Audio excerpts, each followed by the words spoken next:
Bem-vindos ao Muito Além do Gesso, o podcast da ortopedia.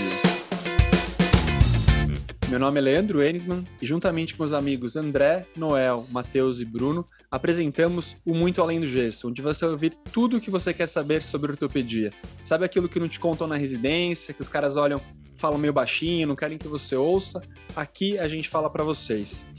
Hoje eu vou começar com uma bronca dos nossos ouvintes, porque no último episódio eu falei para vocês postarem um selfie onde vocês ouvem o nosso podcast e tivemos 0 selfies enviados pra gente. Então eu espero que algum de vocês atenda nosso pedido, a gente está aqui curioso, com todo carinho, queremos ver as fotos de vocês. Então posta aí o selfie, marca a gente onde está ouvindo o podcast, que a gente vai repostar. Começando o nosso episódio de hoje temos um episódio muito especial, que a gente vai juntar 3 temas que, pessoalmente, eu gosto bastante. E sei que vocês também vão gostar. A gente vai juntar ortopedia, obviamente, com inovação e empreendedorismo, com impressão 3D. Eu, pelo menos, acho que esse episódio foi feito para mim, porque são 3 assuntos que eu gosto, falo o tempo todo. Então, tô adorando aqui, tô ansioso pelo que a gente vai conversar hoje. A gente está aqui com Herbert Costa e Felipe Neves, que são fundadores da Fixit, uma startup de impressão 3D em ortopedia. Herbert, Felipe, obrigado por estar aqui com a gente. Cara, obrigado. Muito obrigado, Leandro. Gente que agradece aí pelo convite. Casou bem aí o Muito Além do Gesso e falar de inovação, imobilização 3D, empreendedorismo. Acho que esse episódio promete. Eu que diria que esse episódio foi feito pra gente, hein? Essa honra é nossa. Eu tenho uma pergunta. Eu, assim como o Leandro e o Noel, né, a gente atua como ortopedista e muitas vezes a gente vai colocar um gesso numa criança e uma coisa que eu escuto muito, né, o pai do paciente fala assim, nossa, é igual na minha época ainda. E aí veio um pessoal diferente, aí teve um estalo, teve uma coisa diferente. Conta aí pra gente, da onde que surgiu a ideia, da onde que veio essa coisa de mudar essa coisa que é da minha época e agora talvez não precise ser mais.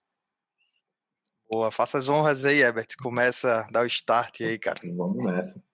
Pô, legal. Primeiro, brigadão aí, galera do Muito Além do Gesso.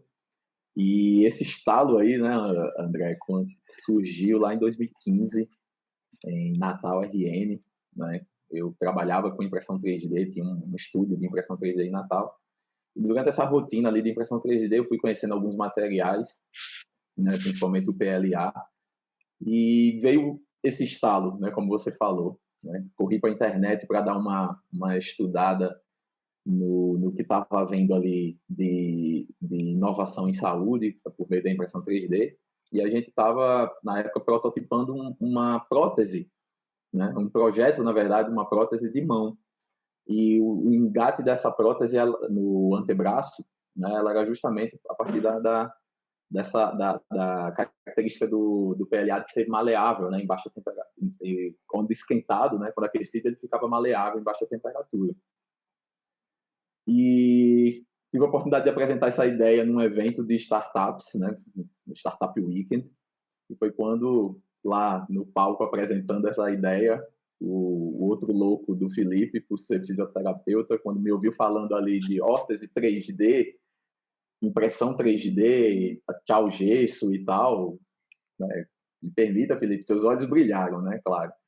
E aí, né, foi quando nos conhecemos e passamos ali foi o nascimento da Fixit, né, de maneira resumida aqui. Muito bom, muito bom. E no momento que vocês entenderam, assim, logicamente, fala um pouquinho mais de vocês, da formação de vocês, porque vocês estavam no momento ali estudando uma coisa e do momento que vocês estão eventualmente estudando, vocês resolvem empreender. Obviamente deve ter tido alguma transformação, alguma coisa que vocês resolveram mudar um pouquinho ali a carreira e para uma carreira solo. Como é que foram esses passos? Eita, jornada meio louca aí, viu, doutor André? Então, cara, esse evento foi um dos... Não, para com isso. O doutor o quê, pô? É. Antes da gravação tava falando outras coisas aqui, agora na gravação do tá chamando de hábito, doutor, força do né? hábito. Acabei de ensinar uma técnica de limpeza de câmera para vocês avançarem. Essa limpeza de câmera vai ficar para o próximo episódio, hein? Que depois a gente mostra as imagens reais, hein? Vai lá, Felipe. Então, vamos lá. Então, André, esse evento foi um dos que favoreceram essa mudança, essa virada de chave. O Herbert tinha uma carreira concurso federal, eu trabalhava na época na Petrobras, então estávamos ali tranquilos, né? Não só financeiramente, mas, enfim, em termos de carreira, podíamos seguir tranquilamente isso daí, essa jornada. Só que esse evento, o Startup Weekend aí, onde tudo aconteceu, foi que virou a chave da gente e os eventos seguintes foram virando cada vez mais. E quando a Fixit surgiu somente como uma solução ali, ok, uma solução para imobilizar o punho, né? Porque a gente pensava mais em síndrome de túnel do carpo, tendinite, a gente nem falava em fratura, nada desse tipo. Começou a ficar claro muito o propósito, né? Do que realmente estava por vir nos anos seguintes. Enfim, tanto o Herbert quanto eu enxergávamos muito claro isso daí. Né? Foram cinco fundadores, mas ficaram só, no caso, Herbert e eu aí nessa jornada, porque realmente conseguimos enxergar o potencial de tudo isso, enfim, de tudo que se transformaria em uma dada unidade de tempo.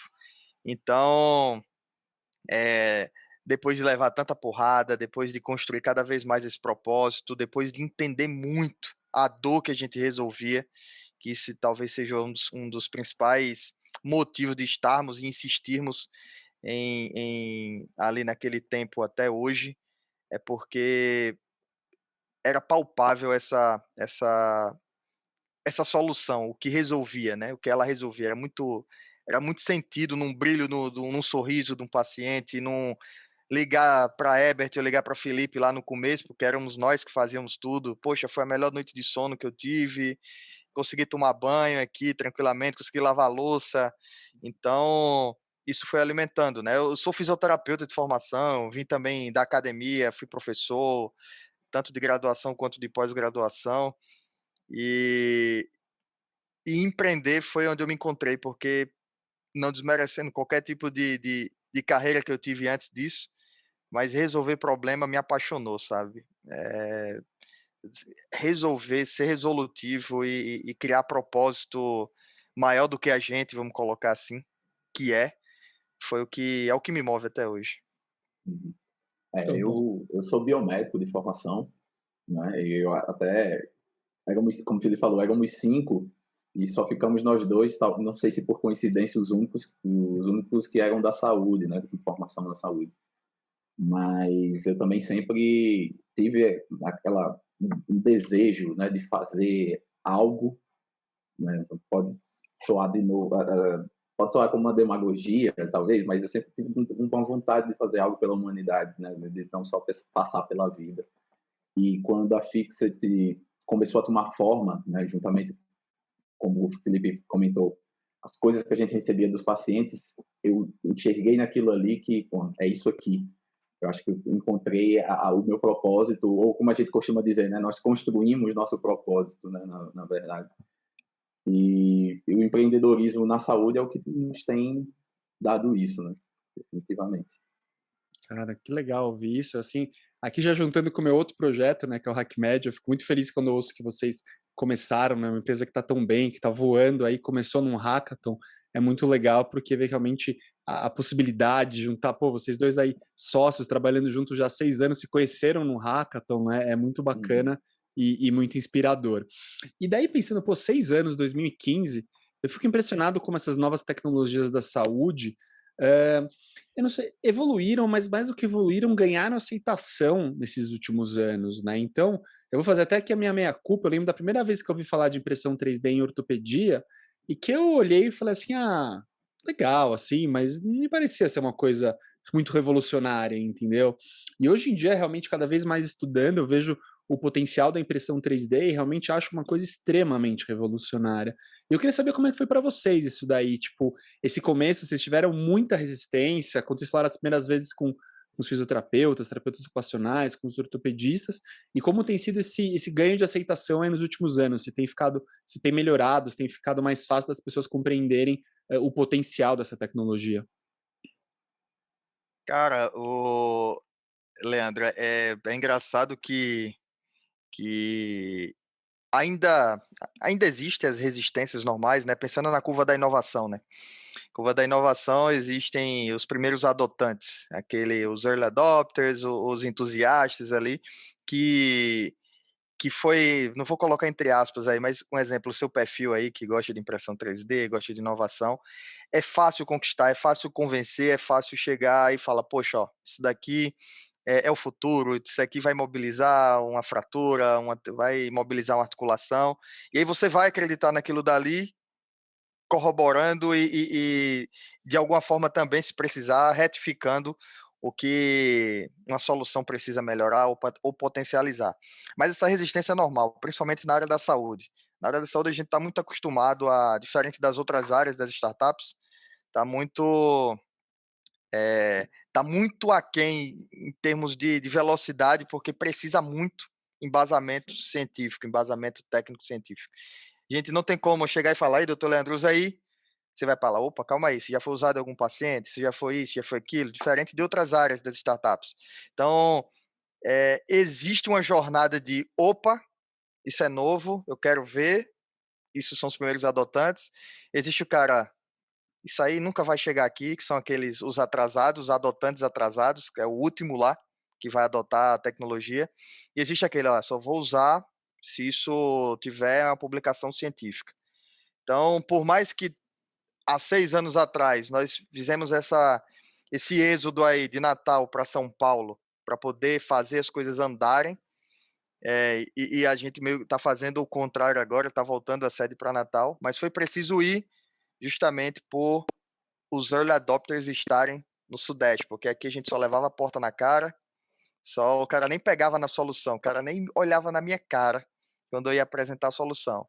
Mas Herbert e eu entendemos isso desde o início. Vai existir essa fricção, vai existir essa resistência que até hoje existe. Nós temos clientes que falam, poxa, os médicos aqui estão tendo resistência. Cara, natural. O Netflix não foi todo mundo que comprou. A galera gostava de ir na locadora, não foi todo mundo que de cara quis assinar Netflix. Então, não vai ser diferente com a Fixit, mas uma coisa é certa. Um momento todo mundo vai precisar usar, porque, enfim, o gesso, não tenho dúvida, vocês vão ter que até mudar o nome do podcast aí, que o gesso não vai existir mais não. Felipe, você sabe que a gente gosta do nome do podcast e a gente adora o papo de inovação, mas eu vou falar para quem está nos escutando, para prestar muita atenção, que eu lembrei de uma história muito boa da minha residência que tem a ver com gesso, que vai rebater para vocês. E acho que todo mundo vai se identificar. Eu lembro quando eu era residente, tinha um paciente com uma fratura de cotovelo, eu acho que estava na UTI do pronto-socorro. Então a gente estava na ortopedia, a gente tinha que ir na UTI do pronto-socorro fazer o gesso, né? E eu, modéstia à parte, nunca tomei muitas cartas de advertência na residência. Eu era um bom residente. Só que aí a gente não tinha um material de gesso na UTI, porque era em outro lugar, entendeu? Então você imagina, 2 R1s, né? Eu meio que chorei para um amigo meu vir me ajudar, levando aquela água, aquele gesso, tudo para a UTI.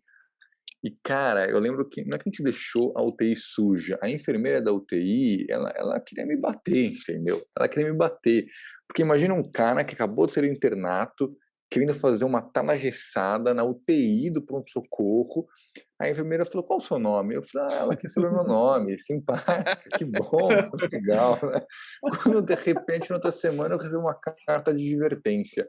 Puta, falando que eu deixei tudo sujo, que eu não limpei nada. Eu lembro dela me perguntando, você tem ideia que como esse negócio suja, como esse negócio faz mal? Eu só pensava, eu só quero fazer a minha tala embora. Tipo, eu não conseguia pensar em tudo isso, entendeu? Então eu sei que a gente tem essa conversa extremamente importante, né, da parte biodegradável, que a gente sempre fala, mas fala um pouquinho pra gente desse processo, né? Fala aí, Betão. Então,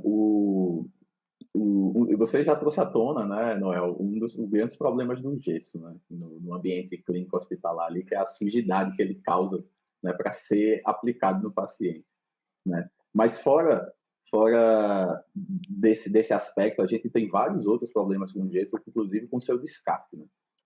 Quer dizer, desde lá da extração, na verdade, né? Porque o gesso é um material de fonte mineral, né? Passa por uma série de processos ali de beneficiamento, químicos, enfim, que também são bastante tóxicos e tal, e poluentes.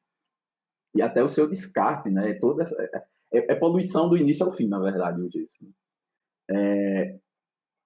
E o descarte do gesso para o hospital, ele também causa um custo, né? Já que é um lixo hospitalar. Né? Ele não pode ser descartado de qualquer forma, por ser gesso também. Além de ser hospitalar, o gesso também tem que ser descartado de acordo com uma RDC bem específica da Anvisa, né? Pode falar. Ouviu, né, pessoal? Não é para jogar na pia, né? Não adianta jogar na pia que não resolve, né? Exatamente. Né? Você vai estar ou entupindo a pia primeiro, né? Ou poluindo ali. O gesso, ele polui tanto água, terra e ar, né? Se ele for descartado da maneira incorreta, errado, por exemplo, né, em aterros, ele pode gerar gases tóxicos. Se ele for incinerado, ele gera gases tóxicos. Né? Então, a única saída, ou pelo menos a menos agressiva para o meio ambiente, é a reciclagem do gesso. Só que isso é bastante difícil. O gesso ele não pode ser misturado com nada. Né? Se ele for misturado ali com algum outro tipo de material, já era, já não dá mais para se reciclar.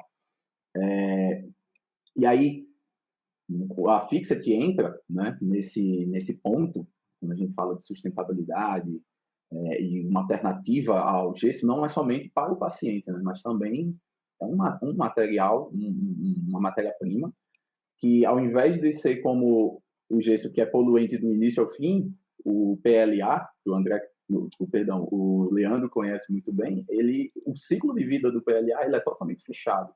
Né? Então, ele é obtido a partir de fontes renováveis, né, com bagaços de beterraba, cana, milho, enfim, diversas outras plantações, a partir da fermentação dessas plantações, é obtido o ácido lático, né?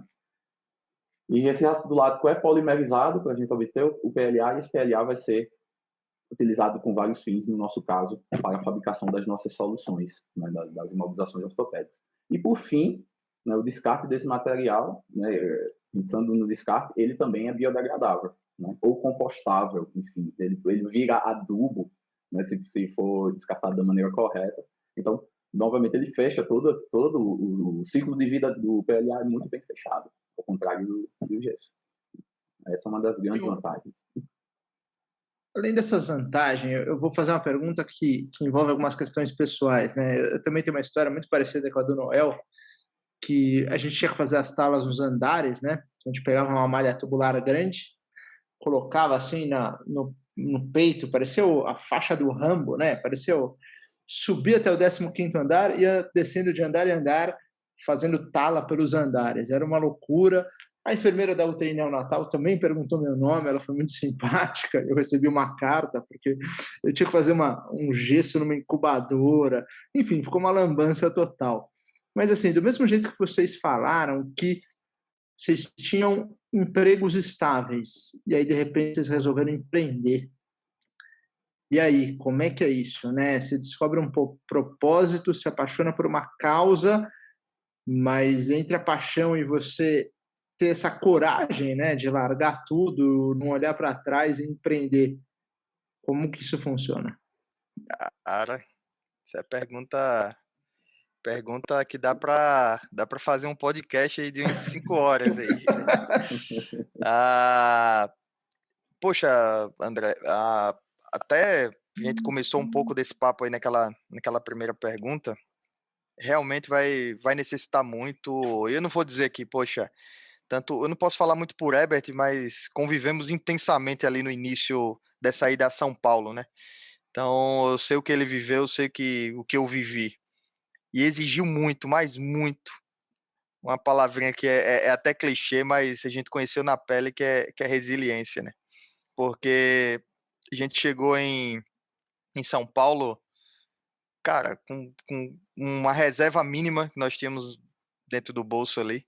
E para fazer a coisa acontecer, a jornada era bem intensa. Fala, você falar. Mas, Felipão, tem a reserva, mas existe uma outra motivação que são os boletos motivacionais. Sim, O emprego fixo muitas vezes vai te dando mês a mês, né? E aí, a palavrinha resiliência, ela não é à toa. Tanto Herbert quanto eu, cara, e eu não recomendo ninguém fazer isso. Vamos dizer o que é o certinho. É você fazer uma baita reserva para um ano e empreender. Mas nem sempre isso casa com a facilidade e com o time do negócio. E o que aconteceu com a gente? Cara, gente, ficamos endividados. Mas a gente sabia, velho, quando a coisa girar, a gente paga, sana os nossos credores ali e vai em frente, velho. Mas a gente precisa seguir. Quem não pode, poxa, eu vou voltar para o meu emprego porque o boleto X atrasou, o boleto Y atrasou. Cara, e o dinheiro que a gente pegava ali ia para quem? Para o essencial. Para nossa alimentação, comemos, não é mexer, mas Habib's, almoçava, jantava e às vezes café da manhã no Habib's, às vezes quando tinha café da manhã. E para a família, assim, enfim, até porque eu já era pai, já era pai de família. Mas segurava as pontas ao máximo, cara. Era contado ali, era contado. Me lembro até no primeiro dia, inocentemente, Herbert e eu fomos, ei, velho, vamos comer só uma torrada aqui na padaria, lá no Itaim. Vamos comer só uma torrada aqui e um suco. Aí, quando foi ver a torrada e o suco, R$40. Torrada e suco no Itaim é caro. Aí a gente falou... Pesado, viu? Aí falou, pô, velho, que inocência, velho. Enfim, a gente teve que aguentar essas porradas aí, André, de verdade. Teve que aguentar os caras ligando, você tá devendo, você tá aí, você tá aquilo, vou botar no Serasa, SPC. Velho, bota, uma hora eu vou pagar. Entendeu? Bota aí que eu vou pagar. E aí aconteceu isso, né? O primeiro salário da gente recebemos em maio de 2018, 3 anos depois que a Fixit surgiu. Então, não foram 3 anos de dívida, porque a gente tentava ali, e a família, claro, apoiou de alguma forma, mas foi muito mais porrada e aguentar os credores aí. Mas, enfim, é como eu digo, não recomendo para ninguém. Porque... Foi um salto de fé, né? Porque, salto de fé.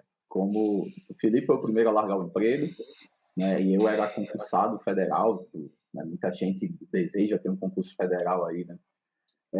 Mas o desejo de ver a Fixit dar certo, ver a Fixit dar certo significa ver o produto sendo utilizado, né, obviamente. Então, as poucas pessoas que utilizavam ali no início já eram um combustível para a gente. É um baita combustível, porque a gente enxergava na prática os benefícios, né, de uma Fixit. Então, pô, mais pessoas precisam usar isso, não tem como, é possível, né?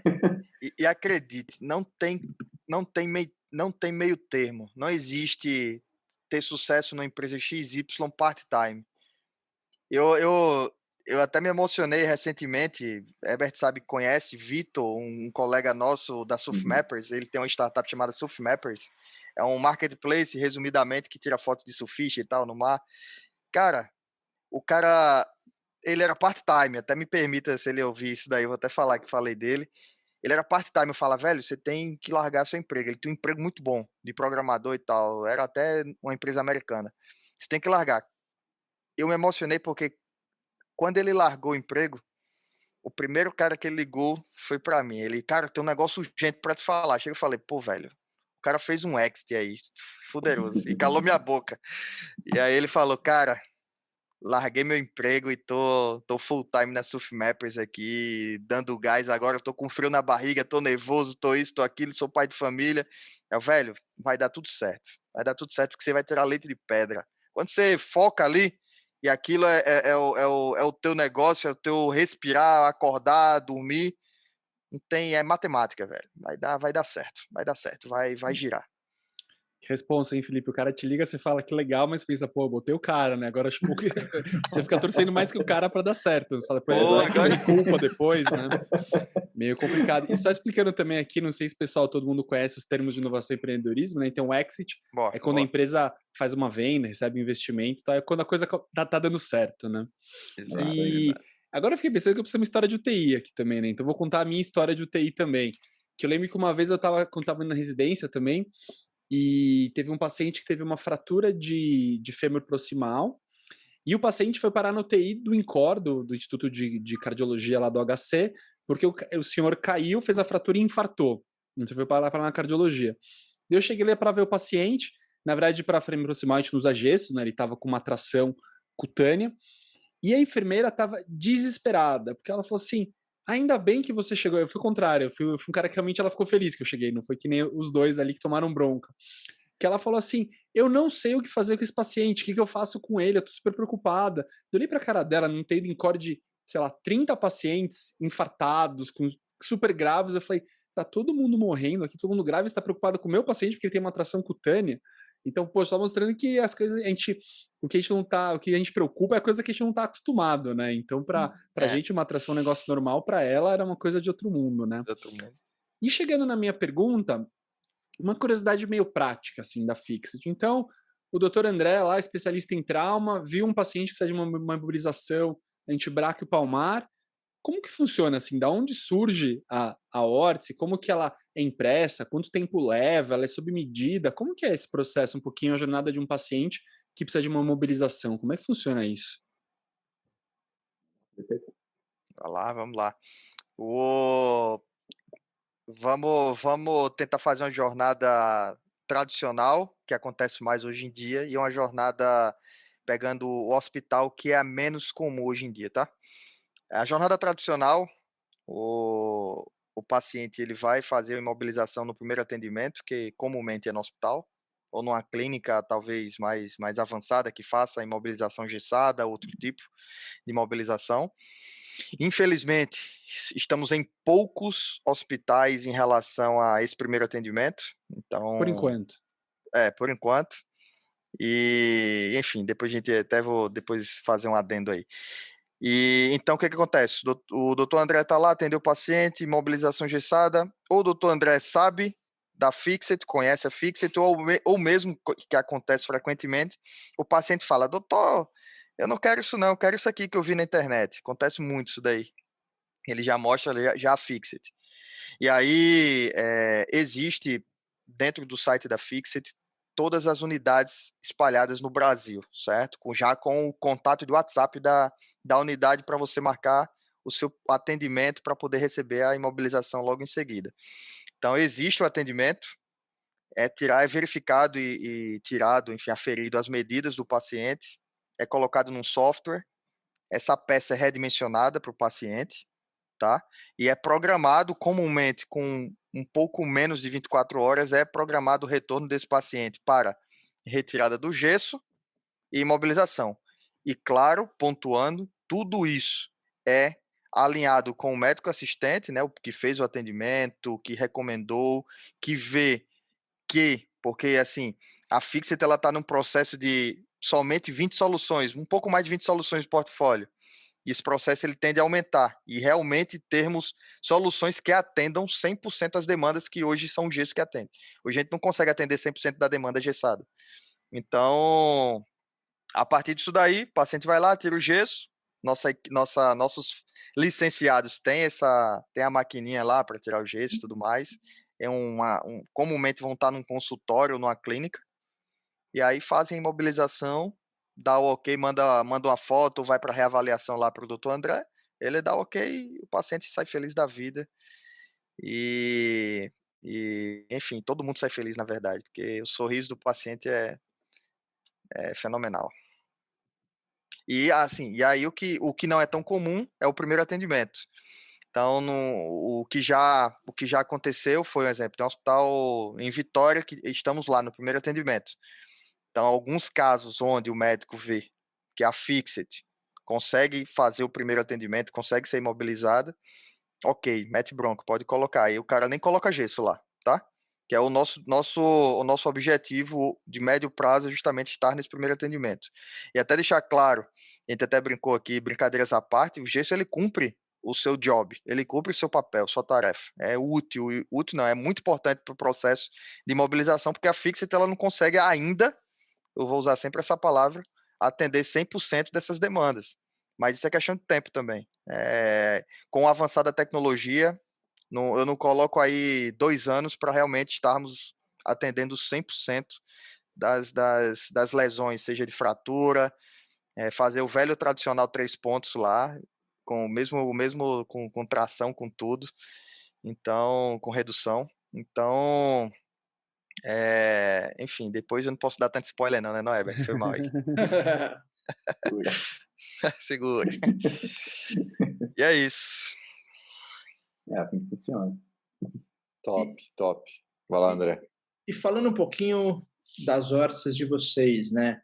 Eu acho que tem uma coisa do empreendedorismo, né? Eu acho que é uma frase do fundador do LinkedIn, né? Se você não tem vergonha da sua primeira versão, você lançou tarde demais, né? Boa, Lá em 2000, lá quando começou a Fixit, como é que eram as hortas? Como é que saíam? Como é que vocês foram aperfeiçoando? Porque a gente sabe que vocês encontram um caminho e depois a coisa ainda vai, com certeza, ela já é espetacular, mas ela vai melhorar ainda mais, né? A tecnologia vai melhorar, o know-how vai melhorar, os casos vão acontecendo, as soluções, mas pensando lá na primeira, o que mudou da primeira para agora? Nossa, caraca. Dá água pro vinho, né?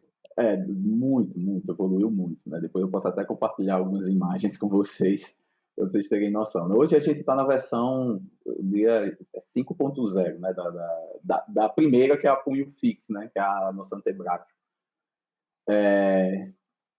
E entre os 5 e a 4 vieram várias, né? 4.1, 4.2, 4.3, por aí vai. Mas a primeira versão era uma coisa bem curtinha ali, não chegava a envolver o punho completamente, era bem mais curta, até pela limitação da nossa impressora, né? Era uma impressora pequena, 20 por 20. Hoje a gente trabalha com impressoras de 40 por 40. Houveram muitos testes de o padrão interno da Fixit, né? Hoje a gente utiliza esse padrão Voronoi, né? Que é um padrão biomimetizado, né?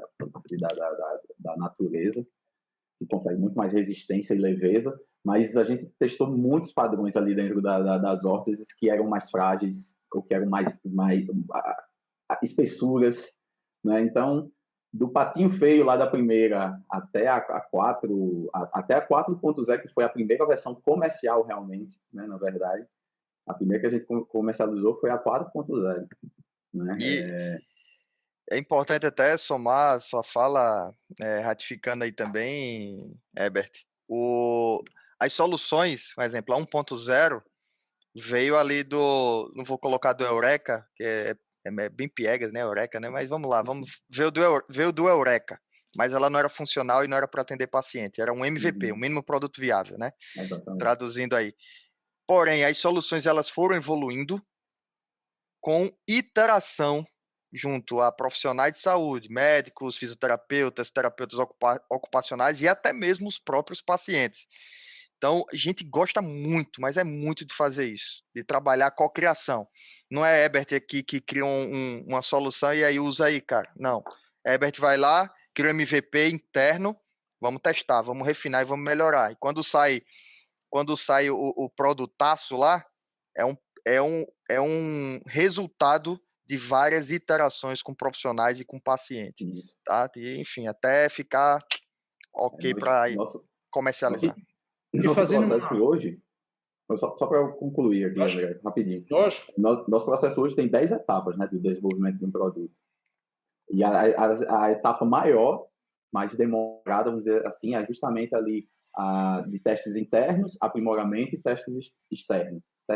Testes internos, justamente é o produto iterando aqui internamente. Enquanto ele não está cumprindo a função de imobilização, ele não tem nem por que ir para fora, ser testado com algum profissional, né? Então, ele fica ali caminhando nessas duas etapas. Após ser aprovado internamente, aí sim, que a gente começa a testar com profissionais, né, onde eles vão agora nos dar os feedbacks e aí, de novo, itera aprimoramento e testes externos, até receber o ok de vários profissionais, enfim. Eu vou fazer aqui uma pergunta que ela chegou muito para a gente nas redes sociais, né? Lógico, isso vai variar um pouquinho, o tamanho do paciente, impressão, uma série de coisas, mas pensando numa órtese antibraquio palmar, que talvez seja a órtese uma das mais utilizadas, a gente não precisa, assim, perguntaram muito do preço, a gente não precisa falar exatamente o valor, mas saber se ela custa 10, 100, 500 ou 10 mil reais. Quanto custa essa órtese, talvez uma órtese padrão, para o pessoal ter ali uma ideia, pelo menos hoje, vamos falar, junho de 2021. Eu acho que sempre é bom deixar Esse- mais ou menos uma data. Esses valores 11 podem 10 ser da noite. alterados.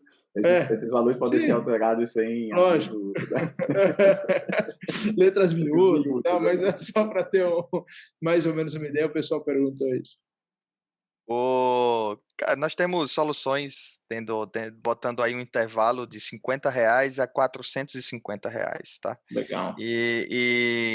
Enfim, é muito democrático e muito acessível. E tudo isso, o preço é construído não vou nem falar de custo, porque o hospital, por exemplo, o hospital lá de Vitória, que tem um setor de impressão 3D da Fixit dentro do hospital, isso sai mais barato que gesso para ele.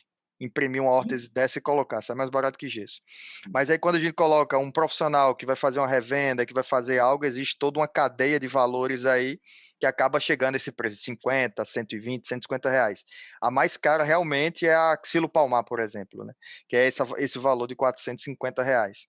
Então, mas poxa, se for comparar, porque enfim, a Fixit não é única no mundo. Se eu comparar tudo que estão fazendo aí no mundo de inovação parecido, usando impressão 3D, usando imobilização via polímero ou algo do tipo, custa 10 vezes mais isso daí. 10 vezes mais esse valor.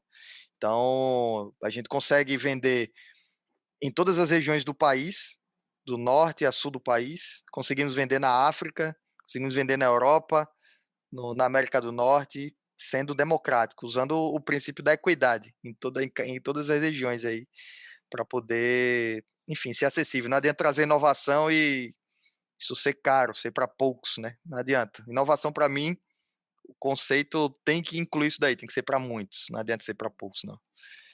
Eu acho que a gente fez um questionamento lá no Instagram, né? Até provocando os nossos ouvintes aqui para poderem. Que a gente teve um super engajamento nas respostas, né? E nos selfies do Leandro realmente não foi legal, mas fica aqui o convite, né, Leandro? Mas que o, o pessoal perguntou bastante realmente do custo, né? Aí a gente se questiona, né? Será que realmente é para saber se os pacientes vão aderir? Será que realmente tentar entender quanto custa mesmo para, sei lá, pensando no licenciado, pensando na compra? Uma coisa que a gente discute bastante também é do SUS, né? Lembrando que a grande maioria dos pacientes, né, no Brasil afora aí, são atendidos pelo SUS. É uma coisa que os ortopedistas trabalham muito no SUS, né? A grande maioria, lógico, a gente pode trabalhar em clínica privada, em convênios, enfim, mas é uma coisa que o pessoal questionou bastante também a gente no Instagram, né?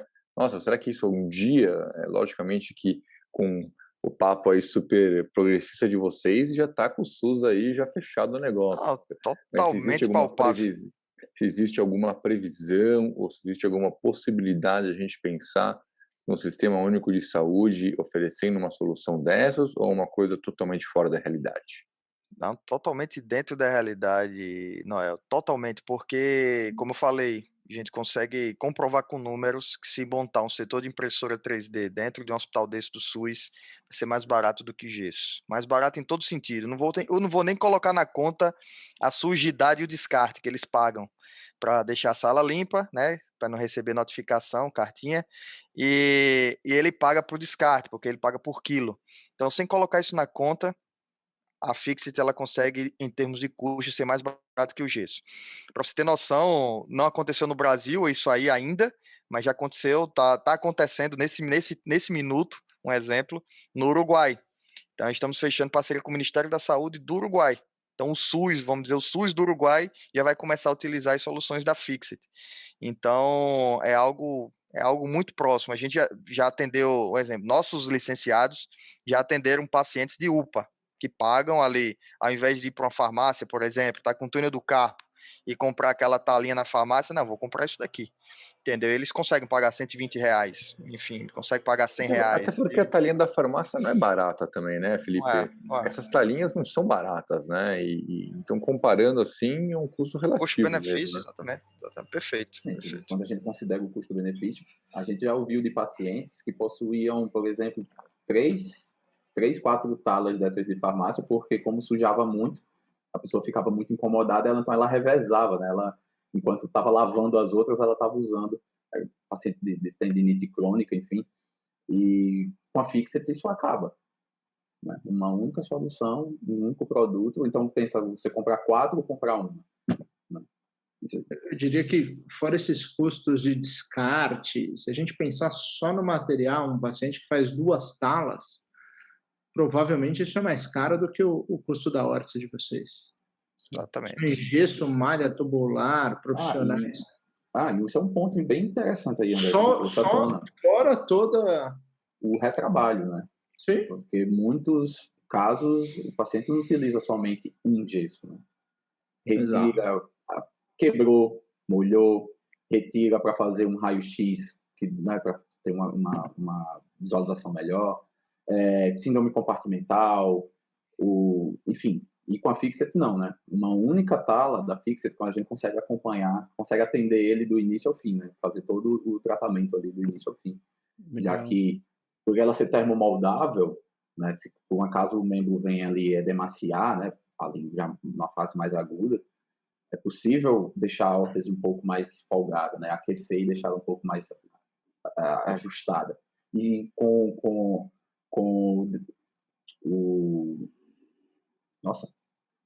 a evolução, né, o membro vai desinchando, né, o edema vai regredindo, aquela órtese que ficaria folgado, o gesso, no caso, que ficaria folgado, com a Fixit, basta reaquecer e ajustar ela novamente. Legal. E, falando-se também do acompanhamento, o material é radiotransparente. Então, você pode fazer... A gente tem várias fotos até no nosso perfil lá do Instagram de raio-x feito com Fixit, que dá para ver perfeitamente, nitidamente, com contraste, o raio-x. Boa, que legal. E uma coisa que eu fiquei aqui curioso, o Felipe chegou a comentar de um hospital que tem um setor de impressão 3D da Fixit, né? Então, assim, a gente está falando aqui muito da parte da imobilização, que eu acho que é o core hoje em dia da Fixit, mas o que vocês já fazem hoje em dia de coisas relacionadas à impressão 3D e saúde que vocês têm feito? O que vocês têm visto aí no pipeline da Fixit aí mais para frente de outros projetos, além das imobilizações? Em primeira mão para o podcast, hein, pessoal? Em primeira mão, hein? Essa bola é vossa, essa bola é vossa, Então, imagina só, né? Se a gente já tem uma impressora dentro do hospital, temos ali o cirurgião, né? O paciente, toda a estrutura. Imagina você ter a capacidade de fazer o planejamento da cirurgia desse paciente de uma maneira muito mais precisa, ágil, e com isso entregar mais assertividade ao cirurgião, entregar mais agilidade, inclusive, menos tempo de sala de cirurgia, né? Então, sim, o que é isso, né? O que é tudo isso? É o planejamento cirúrgico da Fixit, né? É um serviço que a gente está lançando aí, definitivamente a gente está rodando em caráter de pilotos, né? Rodando em beta, né? Digamos, como as empresas de tecnologia, estamos rodando aí na fase beta, mas em agosto, né, até o final de julho, essa fase, em agosto a gente vai estar lançando e gritando para o mundo esse serviço aí, que consiste em justamente a gente, a partir das imagens, né, por meio das imagens de uma tomografia ou ressonância de um paciente, a gente conseguir ali extrair, né, o osso, enfim, o objetivo da cirurgia, imprimir em escala real ou até escalada, enfim, a depender da vontade do cirurgião, para que ele possa ter aquele osso, né, aquela articulação em mãos em tamanho real, e ele possa visualizar, planejar, serrar, cortar, furar, enfim, vocês que gostam, né, de fazer isso, planejar exatamente o que ele vai fazer ali já no momento da cirurgia. Né? Então vai ter, sim, vai reduzir bastante as surpresas, né, Leandro? Você, inclusive, é um cara entusiasta disso, né? Eu gosto. Bastante, sabe exatamente o que eu estou falando. Então, esse é um produto da Fixit, vai estar sendo lançado em agosto, início de agosto aí, definitivamente. Felipão, antes da gente ir para os finalmente do Leandro, que sempre é ele que finaliza, vamos abrir uma exceção, fazer um momento jabá aqui, momento marketing. Então, se tiver alguém que está escutando a gente, como eu me torno licenciado, onde que eu vejo esses caras, onde eles estão, faz aí rapidinho onde que eles se encontram também. Acho que esse é o momento jabá aí. Tá, vamos lá. Se o caminho estiver no Instagram, existe o @sejafixit, certo? Lá tem um link que você já cai direto no nosso diretor comercial e o cara vai, enfim, vai te explicar tudo de uma forma romântica até, que eu até falo, cara, você explica de uma forma muito romântica isso daí, essa jornada. Então ele vai te explicar tudo, como funciona, valores de licença, se for um paciente, como chegar até os nossos licenciados. Então, @sejafixit. Se quiser, pode também entrar pelo endereço www.usefixit.com.br/seja-licenciado. Também funciona. E aí já vai cair na nossa página lá, só preencher os dados do formulário, que em breve o nosso diretor entra em contato também com vocês e explica tudo, como eu disse, de uma forma bem romântica, com aquele romantismo veneziano. Alright? Boa, fantástico. A gente vai botar aqui na descrição do episódio o site da Fixit, pessoal aí quiser dar uma olhada e conhecer melhor. Acho que o Noel tá com sono hoje, a gente tá gravando muito tarde, é que ele até esqueceu que a gente tem indicação de livro antes de encerrar o episódio, né? Então, já que o Noel tá com sono, eu vou começar aqui. Na verdade, hoje eu não vou indicar um livro, eu vou indicar um filme, que é um filme do Netflix, chama Print the Legend. Eu não sei se tem nome em português. Que é um documentário de 2014, se não me engano, ele não é tão novo, que conta um pouco a história da impressão 3D. Então, fala das primeiras impressoras, esse movimento da impressão 3D, que na verdade é uma tecnologia bem antiga. O que é novo são as impressoras 3D domésticas, esse fácil acesso, né? E esse livro conta bastante. Esse filme conta bastante essa história. Acho bem legal para quem se interessar aí por impressão 3D. Noel, vai lá. Vai, André. André tá ansioso. Vai lá, André. Não sabia se ele ia ou não. Bom, eu tenho também uma série da Netflix, não é uma série, é um filme, né? Bom, tem outras plataformas também, mas é a rede social. Eu acho que vendo o Herbert e o Felipe, né? Esse filme, a rede social, ele mostra um pouquinho a história do Facebook, que em algum momento o pessoal abandonou Harvard e foi viver seu sonho, né? Viver seu sonho em busca de um propósito, em busca de uma coisa. Eu não tive ainda essa oportunidade, mas você vê que é uma coisa que vale muito a pena. Eles entenderam a paixão, entenderam o propósito, largaram empregos fixos, uma vida relativamente resolvida para melhorar a vida de outras pessoas. Então, acho que isso é muito bacana e combina muito aí com o nosso episódio. Fechou. Felipe, sua indicação. Cara, tem uma biblioteca bacana, mas eu vou indicar um livro, quem quiser conhecer um pouco enfim, de como começar, talvez uma ideia, uma startup, talvez não cometer tantos erros, que é natural, erro faz parte do processo, mas é um livro chamado Startup Enxuta, de Eric Ries. Não sei se vocês já podem até ter indicado esse livro aí, mas é um livro que é do beabá, é o beabá mesmo, é o ABC ali, é o início de tudo. E isso deixa eu indicar só mais um que acho importante, aproveitar Claro. a audiência de vocês aí, que é um livro que mudou muito minha visão de mundo, e uma visão até mais otimista, né? Que é A Abundância, de Peter Diamandis. Quem puder, que é o fundador da Singularity, né? Universidade da NASA. Quem puder, cara, é um livro de cabeceira. É um livro muito gostoso de ler à noite, principalmente, ali antes de dar sonequinha, que dá uma dilatada na mente absurda. Beleza? Legal, boas dicas. Herbert, vai lá. Indicação é Star Wars. Melhor indicação de todas até agora. Finalmente alguém teve a... Então vou perguntar agora, vou aprofundar. Qual o episódio preferido? É uma pergunta mais difícil. Caraca, ele sabe. Bom, Império Contra-Ataca. Império Contra-Ataca, boa. Tradição. Império Contra-Ataca. É clássico. De qual trilogia você quer? Da primeira. Mas, bem, acho que de livro, assim, acho que Essencialismo, né, é um livro bem bacana. Eu acho que justamente a ideia é você ser mais produtivo, se você se sente muito atolado de coisas, né? Claro, tem dias que a gente tá todo mundo assim, né? Mas você focar no que ser minimalista, né? Menos é mais. Isso é uma coisa que a gente sempre fala dentro da Fixit. O que é que é mais importante para a gente naquele momento, né? Muitas vezes a gente se sente perdido, tipo, tentando muita coisa, apagando muita fogueira, muito incêndio, isso faz parte também do dia a dia de empreender, mas tem momentos que a gente tem que parar, dar aquela respirada e entender qual é o que é essencial ali, tanto para você no seu dia a dia, quanto para a sua empresa.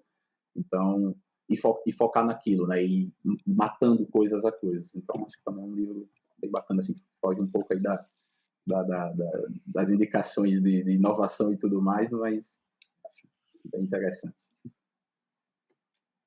O livro que eu vou indicar, eu já falei aqui, mas eu não tinha lido ainda, era uma indicação do famoso Bill, né? O Bill Gates tinha publicado a lista dele sobre os livros do ano, mas é porque generalistas vencem um mundo de especialistas. E finalmente eu comecei a ler ele, e ele é um livro muito interessante, que ele está falando que a importância de você ter um background grande para você conseguir fazer analogias e resolver problemas de forma diferente. Então acho que casa bem com esse episódio e eu tô na metade dele ainda, tô aprendendo de uma forma fantástica, acho que vale a pena para todo mundo. Muito bom. Pode repetir, Matheus, o nome? Porque os generalistas vencem em um mundo de especialistas.